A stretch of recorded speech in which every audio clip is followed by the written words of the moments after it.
quero ler com vocês hoje uma história da Palavra de Deus, Evangelho de João, capítulo 4, dos versículos 1 até o 18. Uma história bastante conhecida de todos nós. Recentemente preguei sobre esse texto, aqui mesmo no domingo, e hoje quero pensar com eles sobre outro ponto de vista, fazer outro olhar com vocês, a partir do tema do nosso mês, que é Cristo, a verdade que liberta. João, Evangelho de João, capítulo 4, vamos ler do versículo 1 até o 18. Jesus percebeu que os fariseus se deram conta dos batismos que ele e João realizavam, se bem que não era Jesus quem de fato batizava, mas seus discípulos. Eles perceberam que Jesus estava batizando mais pessoas que João, criando uma rivalidade aos olhos do povo.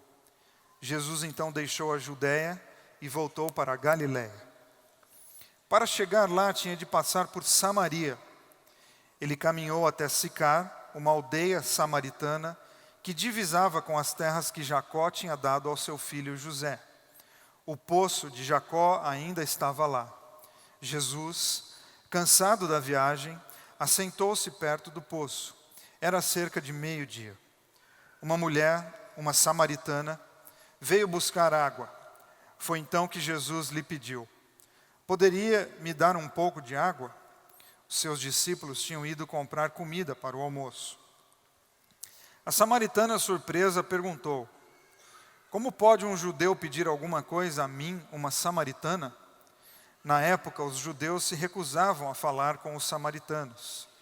Mas Jesus respondeu: se você conhecesse a generosidade de Deus e soubesse quem sou eu, pediria água a mim e eu lhe daria água pura, água da vida. A mulher disse: o Senhor não tem um balde para tirar água, e o poço é fundo. Então de onde vai tirar essa água viva?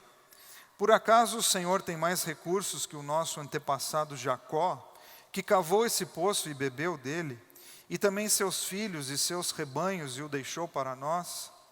Jesus disse: quem beber desta água vai ficar com sede outra vez. Quem beber da água que eu der, nunca mais terá sede. Nunca. A água que ofereço é como um poço artesiano interior, jorrando vida para sempre. Então a mulher lhe pediu: Senhor, dê-me dessa água de modo que eu nunca mais tenha sede, e nem tenha de voltar a este poço. E ele disse: vá chamar seu marido e volte aqui. Não tenho marido, foi a resposta. Você disse bem, não tenho marido. A verdade é que você já teve 5 maridos, e o homem com quem vive agora não é seu marido. Você falou a verdade. Senhor, nós abrimos a Tua palavra com expectativa no nosso coração, para que as Tuas verdades, de alguma maneira, fiquem de frente com as nossas verdades. Essas verdades que às vezes abraçamos, e elas não passam de ilusões e enganos, mas hoje de manhã, mais uma vez, nós queremos Cristo, a verdade que nos liberta. Nos ajuda para que todo preconceito, toda resistência caia por terra, para que a gente consiga hoje de manhã dizer quais são as nossas verdades e assim experimentarmos a libertação que só o Senhor pode nos dar. Oramos assim em nome de Jesus. Amém. Semana passada iniciamos esse tema na Bethesda, Cristo, a verdade que liberta. E é uma afirmação que contém algumas percepções de fé. Cristo é a nossa verdade. Porém, partimos do pressuposto de que só pode ser definido como Cristo se libertar. Ou seja, uma mensagem só pode ser dita ou reconhecida, ter o carimbo de uma mensagem vinda de Cristo, se ela proporcionar, se ela gerar no teu coração libertação. Algo que for dito em nome de Cristo e te deixar com medo, não é de Cristo. Algo que for dito em nome de Cristo e te deixar preso, não é de Cristo. Porque para ser evangelho de Cristo, no final da história, a pessoa tem que se sentir liberta. no percurso tem confronto, tem constrangimento, tem um olhar para dentro de si, às vezes difícil? Tem, isso faz parte da vida. Mas no final da história tem que ter a sensação de que eu fui liberto, porque sempre que nós temos um encontro com Cristo, o resultado disso é uma tremenda sensação de libertação daquilo que anteriormente nos prendia. Porque a mensagem cristã, ela faz isso. Ela solta as nossas amarras, desvenda os nossos olhos e coloca as pessoas em pé para que elas consigam seguir vida afora. E falando assim é muito bonito, solta as amarras, tira as cataratas espirituais dos olhos, permite que a gente veja e entenda a vida sob outra perspectiva. Sim, a mensagem cristã faz isso, porém esse é um processo que às vezes pode ser um pouco longo, às vezes um pouco incômodo, mas sempre libertador, e eu quero muito que você guarde isso. Por que estou dizendo e afirmando e insistindo com você que para ser cristão, para ser uma mensagem de Cristo, tem que libertar, tem que produzir vida?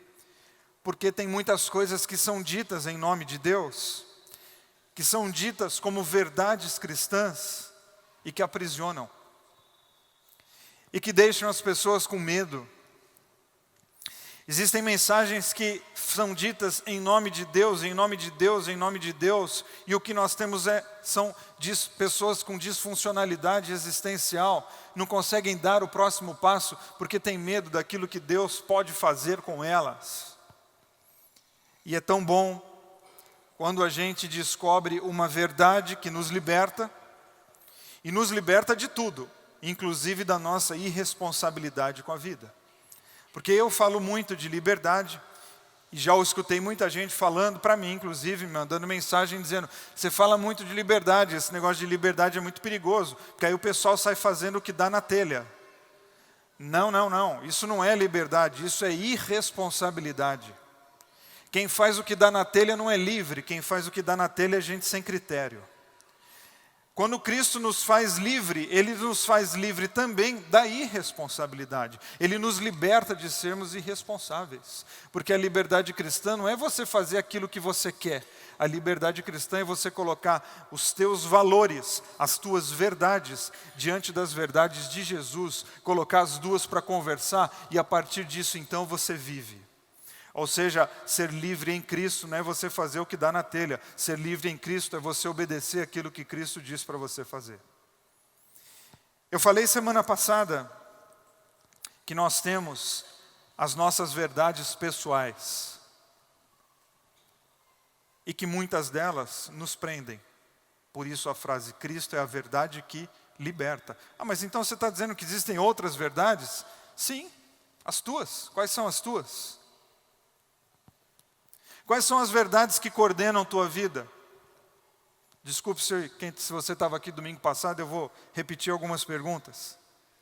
O que existe dentro de você que está ditando os rumos da tua existência? Essas são as suas verdades. Como é que você viveu essa última semana? Ou como é que você viveu do ano novo, que você fez muitos propósitos na vida? Como é que você viveu do dia 1º de janeiro de 2019 até hoje, o dia 14 de julho de 2019? Como é que você viveu esses 6 meses? Então, essas são as suas verdades. Aí você vai dizer, não, eu acredito em outras coisas. Então, mas não são as suas verdades, porque a sua verdade é aquilo que você faz. É como você vive, essa de fato é a tua verdade, porque essa de fato é a tua realidade. Aí você vai falar, não, eu acredito em outra coisa. Eu sei, não, você queria acreditar, você tem o desejo de viver daquele jeito, mas você ainda não é. Você não chegou lá, porque a tua verdade é aquilo que você faz. Essa é a tua verdade, é a tua realidade de vida. Ou seja, existem pessoas que vivem uma verdade totalmente ilusória. Uma verdade totalmente mentirosa. Então nós temos uma luta, e até aí ok, essa luta vai ficar a vida toda, que é uma luta por coerência. Para a gente conseguir falar, não, eu acredito que de fato, segundo as palavras de Jesus, felizes são os humildes. Eu acredito nisso. Ok, mas a humildade é uma realidade da tua vida? O que isso quer dizer? Você consegue escutar os outros e vira e mexe admitir que aquela pessoa, inclusive que você não gosta, está certa e que você está errado? Essa tem que ser a tua verdade, se você de fato acredita que bem-aventurados são os humildes de coração. Você de fato acredita que bem-aventurados são os que têm fome e sede de justiça? Espera aí, então você luta por justiça social para que aquele que tem menos passa a ter mais e aquele que tem mais tenha consciência de repartir aquilo que ele tem? Você luta por isso ou é só um versículo que está na Bíblia que você acha bacana colocar ele no Facebook de vez em quando? Porque se isso é a tua verdade, você vai lutar para que esse mundo seja mais igual.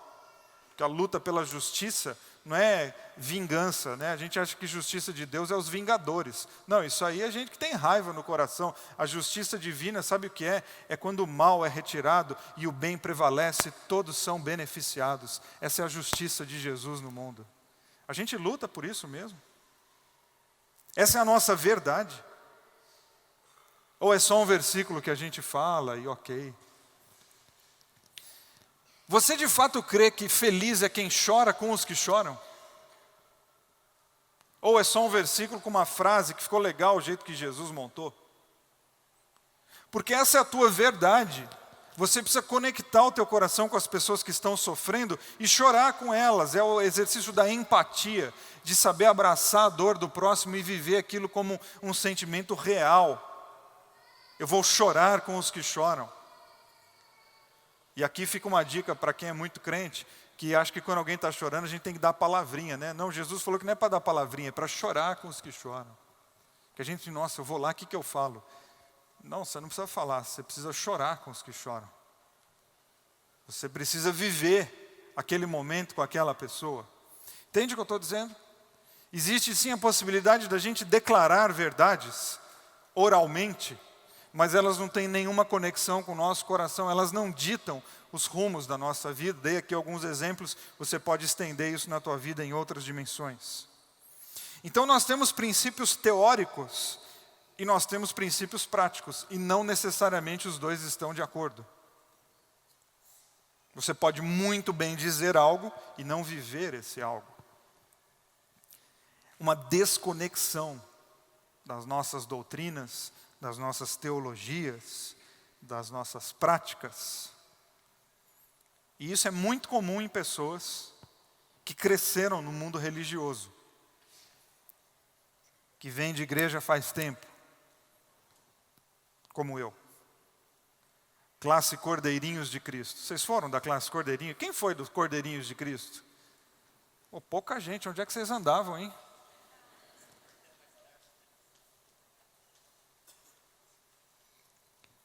Nós que fomos Cordeirinhos de Cristo, Florzinha de Jesus, entre outros, até as Florzinhas de Jesus também, né?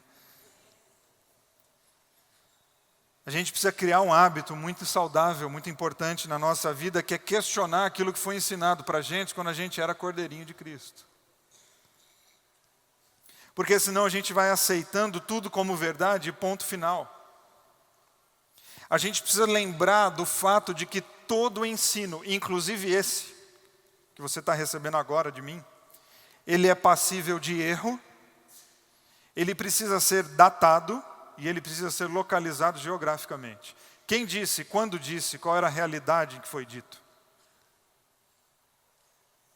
Porque quando a gente aceita qualquer teoria sem pensar quem disse, quando disse, qual mundo que ela disse, a gente vai aceitando tudo como verdade.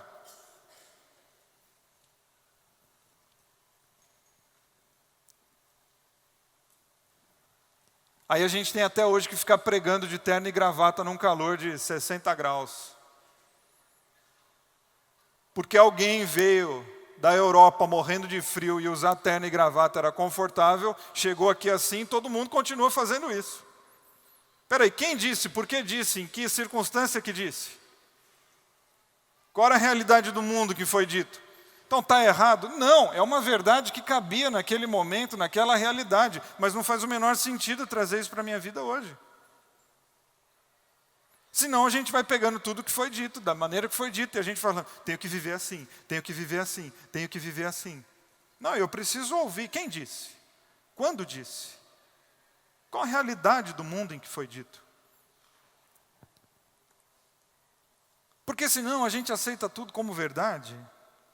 E aí a gente cria a necessidade de ficar criando atalho para burlar aquela verdade, ao invés de simplesmente dizer, cara, isso aqui serviu para uma época da minha vida e não serve mais. Serviu para a minha adolescência. Serviu. Mas agora que eu tenho 42 anos, eu não tenho mais como viver as mesmas regras de quando eu tinha 15. É impossível. Eu não preciso ficar criando atalhos para aliviar a culpa com regras mortas de propostas religiosas vazias. Eu não preciso. Eu posso ressignificar a minha fé. Eu posso ressignificar as minhas verdades. Eu posso. E Jesus é muito sincero com isso. Jesus fala da vida de uma maneira muito clara para que as pessoas não se percam. Jesus fala de Deus e fala daquilo que precisa ser feito hoje e coloca as pessoas de frente com elas mesmas, não para que elas tenham medo, mas para que elas se conheçam e se libertem. Jesus não deixa com que rituais vazios da religião tomem conta das pessoas e de repente as pessoas estão fazendo práticas e rituais vazios sem se dar conta por que estão fazendo aquilo. Por exemplo, Jesus era muito questionado, foi muito questionado sobre o sábado, porque na cultura judaica se guarda o sábado e Jesus realizou muitas curas no sábado. E ele foi muito questionado sobre isso. Deixa eu ler um questionamento com você hoje de manhã. Está em Lucas capítulo 14. Certa vez, num sábado, Jesus estava na casa de um dos principais líderes dos fariseus, participando de uma refeição.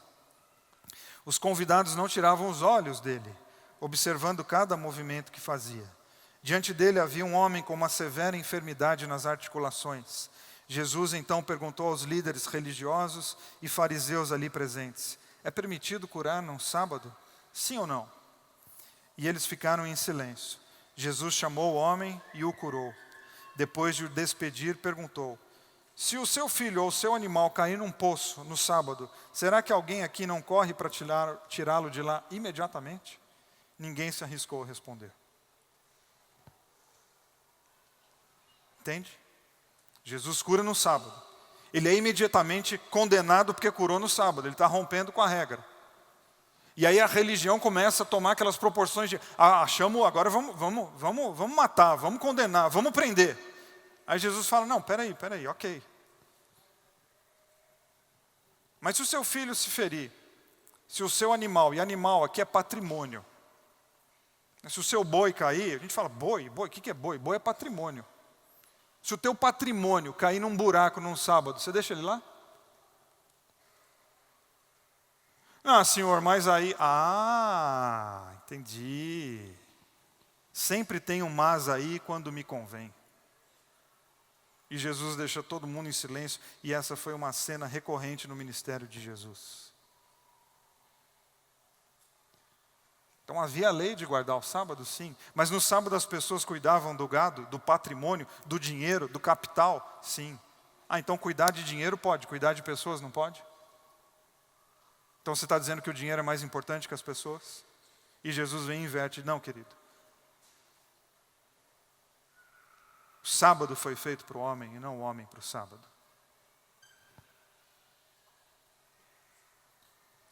É preciso tomar muito cuidado para que as nossas verdades não gerem em nós hipocrisia. Cuidado para que as tuas verdades não gerem no teu coração hipocrisia. Sabe quando a gente defende uma lei, mas defende assim com unhas e dentes.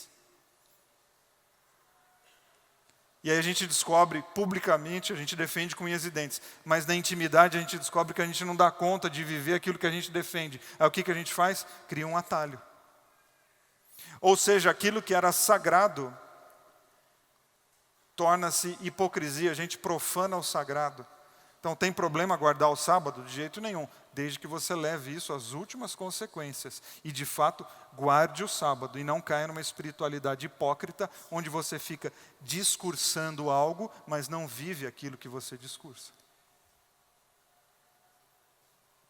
Me lembro, e eu conto essa história até com o risco de alguém ficar chateado comigo, um grupo de pessoas lá discutindo se podia ir no motel ou não. Pode ir no motel? Não pode ir no motel? Vai no motel? Faz tempo, né? Aí um lá no meio do grupo falou, de jeito nenhum. Isso é o patrocínio da indústria do adultério. Eu falei, uau! Fiquei até sem graça. Eu falei, vamos encerrar o assunto. E o cara deu um discurso moralista sobre casais que vão no motel, que vocês não têm noção. Eu te dou a minha palavra, que na semana seguinte veio à tona o adultério dele com a secretária. Aí eu pensei, motel não pode, secretária pode. Quer dizer, eu ir no motel com a minha mulher é um pecado imperdoável. Mas o camarada tem o caso com a secretária dele, ok. Entende? Se o sábado estava muito difícil, acho que esse exemplo ficou mais prático. Isso não é o que eu ouvi falar, é o que eu vivi. O discurso vazio, hipócrita, onde na frente da pessoa eu sou o santarrão que não pode. Mas qual é a verdade dessa pessoa? O adultério. Qual é a verdade dessa pessoa? É o discurso religioso da santidade? Pelo contrário, a verdade dele é o discurso hipócrita, mentiroso, de uma religião que cuida só da aparência e não do interior, que foi inclusive condenada por Jesus, dizendo para os religiosos, vocês, sepulcros caiados, limpos por fora e podres por dentro. E a espiritualidade viva vem para fazer o contrário. Teu exterior, ele é consequência do teu interior, porque é do coração que procedem as fontes de vida, e um coração bonito deixa o rosto bonito. É o contrário. Então Jesus nos liberta das nossas hipocrisias. E às vezes isso é tão difícil. Porque nós temos hipocrisias enraizadas, a gente gosta delas. E a gente quer falar sobre uma libertação e uma espiritualidade possível, real. E não dessas que fica colocando só peso no teu coração e depois você não consegue viver. Como a ilustração que eu já dei algumas vezes, principalmente no curso de novos membros, e na minha sala do Saber e Fé eu falo muito disso, que é aquela ilustração dos ratos que estavam sendo devorados por um gato. O gato era muito sorrateiro, vinha muito silenciosamente, e ele atacava o ratinho e não tinha como escapar. Aí um dia os ratos fizeram uma assembleia, se reuniram todos e falaram, olha, a gente precisa tomar uma decisão de como que a gente pode se proteger do grande gato devorador das nossas vidas. E aí começaram 1000 ideias, uma pior que a outra, igual reunião de condomínio, sabe? Aquelas ideias que você fala, meu Jesus, por que esse cara mora aqui do meu lado? Aí depois de muitas ideias ruins, chegou um com uma ideia pior, que é aquela pessoa que levanta e fala assim, isso aí é fácil. Quando alguém levanta a mão e fala, isso aí é fácil, dá um jeito dele ficar quieto. Aí ele levantou a mão e falou, isso aí é fácil. É só a gente pegar um guiso e colocar no pescoço do gato. Porque aí o gato vem andando, o guiso vai fazer o barulhinho, a gente vai escutar e a gente se esconde. Não é fácil? Aí um lá levantou a mão, a pata, né? Porque rato não tem mão. Falou, escuta, muito boa ideia. Quem que vai pôr o guiso no pescoço do gato? Aí ele falou assim, não, eu estou dando a ideia, quem vai executar eu não sei. Falar a verdade, na boa, tem um monte de pregação que é assim. Você está com um problema? Cara, é o seguinte, coloca um guiso no pescoço do teu gato. Mas pastor, como é que eu faço isso? Meu irmão, eu já estou te dando uma bela de uma ideia, agora se vira.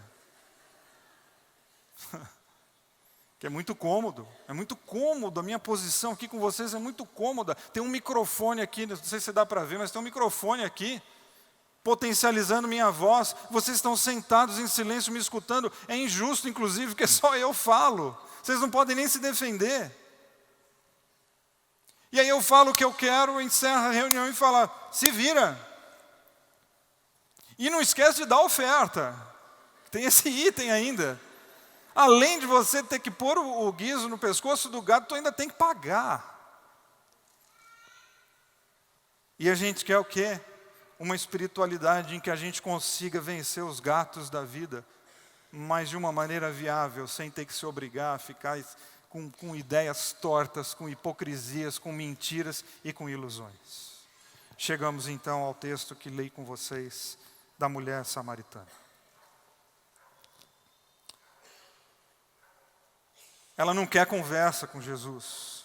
Como você viu, ela é mulher samaritana. Jesus é um homem judeu. As mulheres eram, desde aquela época, escanteadas, humilhadas, abusadas. Machismo, a ignorância do machismo, a estupidez do machismo é coisa velha. Então ela não quer conversa, ela não quer contato. Porque ela tem uma verdade, e a verdade dela é o medo. O medo que foi construído devido ao meio. O meio construiu uma verdade nela, que é o medo de viver, o medo de ter contato com o homem. Então o medo é um muro que ela construiu para se proteger da vida. E ela está se protegendo do quê e por quê? Bom, ela deve estar se protegendo dos abusos que ela já viveu. Então quando Jesus fala com ela não sabe quem é Jesus. É um homem, é um judeu. Então ela tem que se proteger dele. Ela tem medo. Ela está se protegendo de um homem que faz parte de uma composição de sociedade machista, que abusa sem menor critério, que maltrata sem o menor critério. Então ela se protege. Mas ela se protege porque ela também tem coisas dentro dela que depõem contra ela. Essa mulher tem verdades dentro dela que vão contra ela mesma. Que inclusive é o título da minha reflexão de hoje. Suas verdades depõem contra você? E para você não se sentir mal, eu já digo, sim, eu tenho verdades que depõem contra mim.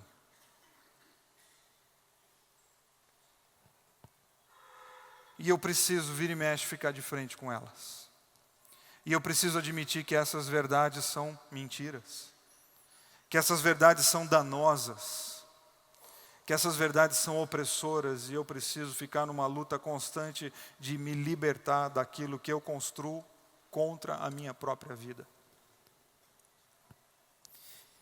Isso que está dentro de você tem ajudado você a viver. Isso que é a sua verdade tem ajudado você a se sentir livre e desarmado nas conversas que aparecem na tua vida. Ou você é daquelas pessoas que está num jantar de amigos e de repente entra algum assunto e você fala, mano, muda de assunto urgente. Se esse assunto continuar, eu estou lascado.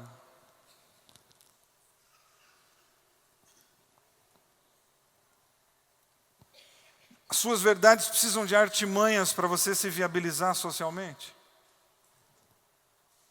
Fica a pergunta para você refletir.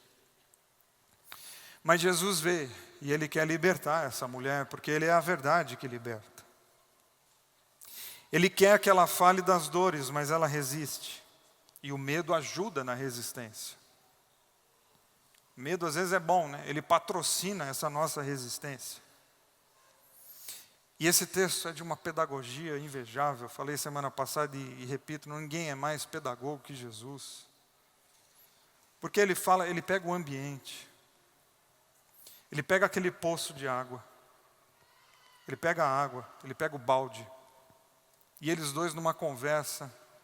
E gosto sempre de pensar, e chega uma hora que a conversa parece conversa de doido. Né? Já viu que a hora parece dois malucos conversando. Porque ele pede água. Aí ela, em vez de falar que vai dar água, ela fala, como é que você está falando comigo? Porque você é homem judeu, eu sou mulher samaritana. Aí ele falou, mulher, se você soubesse quem eu sou, você ia pedir para mim água viva. Aí ela falou, e o senhor tem balde para pegar essa água viva? Você fala, meu Deus. Alguém precisa interferir para viabilizar essa conversa. Poço é fundo. E aí eles vão numa conversa maluca. E nessa maluquice, Jesus já está vendo uma pessoa cheia de prisões, cheia de medo, cheia de questões, cheia de verdades que estão aprisionando e verdades que ela não fala, que ela não põe para fora. E ela precisa falar, porque você precisa falar. Porque enquanto você não colocar para fora as tuas verdades, elas vão continuar ditando a tua vida. Porque enquanto você não falar das suas verdades, você vai continuar tendo dor no corpo, você vai ter dor no estômago, você vai ter alergia, você vai somatizar, porque você precisa falar, e Jesus começa a fazer aquela mulher falar. Porque por trás daquela conversa de doido, Jesus vê nela uma sede de autoestima, uma sede de amor, uma sede de esperança, uma sede de libertação, uma sede de se sentir livre dessa lógica condenatória do mundo em que ela vive. E aí a conversa, depois eles falarem de água, se tem água, estou com sede, e a conversa termina assim: então a mulher lhe pediu, Senhor, dê-me dessa água, de modo que eu nunca mais tenha sede e nem tenha de voltar a esse poço. E Jesus disse, vá, chame seu marido e volte aqui. A conversa continua de doido, você viu? Senhor, dê-me dessa água para que eu não tenha sede. Legal, chame seu marido. Aí ela vira e fala, eu não tenho marido. E aí termina com Jesus dizendo, você disse bem, não tenho marido. A verdade é que você já teve 5. E o homem com quem vive agora não é seu marido. Você falou a verdade. Jesus começa uma conversa falando sobre água. E no final termina falando sobre a vida íntima, emocional, sexual dela. Olha que incrível. Porque quando a conversa é com Cristo, as mentiras vêm à tona para que a verdade tome conta. Então no começo tem o quê? A resistência de não falar daquilo que eu sei que eu tenho que falar. E no final, quando é de Cristo, quando é evangelho de Cristo, a gente já está admitindo as nossas verdades mais profundas. Jesus fala, vai lá e chama seu marido. Por que Jesus traz à tona o marido? Porque essa é a questão da vida que ela precisa lidar. Esse é um prisionamento, a vida sexual dela é uma bagunça, ela precisa lidar com isso. E no meio de água viva, água H2O, no meio de poço, no meio de copo d'água, Jesus vem e traz uma questão que está deixando aquela mulher presa. Por isso que aparece o marido na cena. Chama seu marido, eu não tenho. E Jesus olha para ela, muito bem, você disse a verdade e a verdade liberta. Que bom, mulher, que você conseguiu lidar com a tua verdade. Que bom que você trouxe à tona tudo isso, que bom. E Jesus faz o quê quando ela diz a verdade? Vem com o discursinho tacanha da religião. Vem com o discursinho de censura que os pastores têm por aí. Aquele discursinho careta de crente que só sabe falar de sexo a partir do olhar da condenação. Jesus fala, agora senta aqui que eu vou te dizer. 3 passos para um casamento feliz.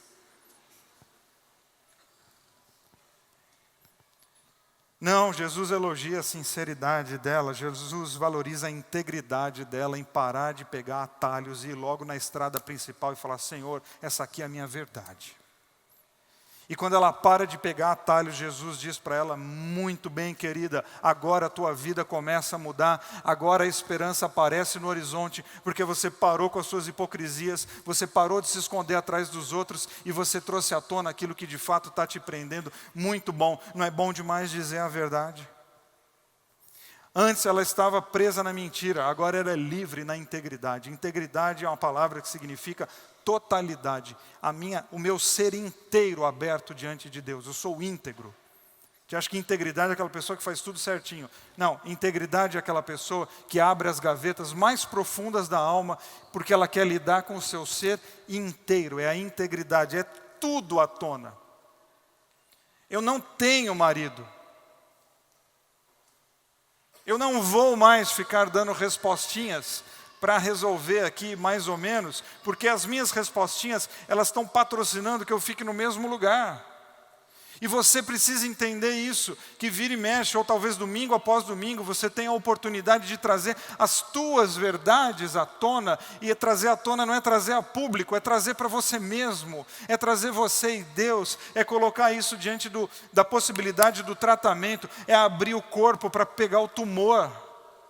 Mas a gente fica dando respostas sociais para a gente mesmo, e passa domingo, e passam 2, e passam 3, e passou janeiro, passou março, passou abril, e nós estamos na metade de julho, e você continua patrocinando as tuas verdades, que não passam de grandes mentiras.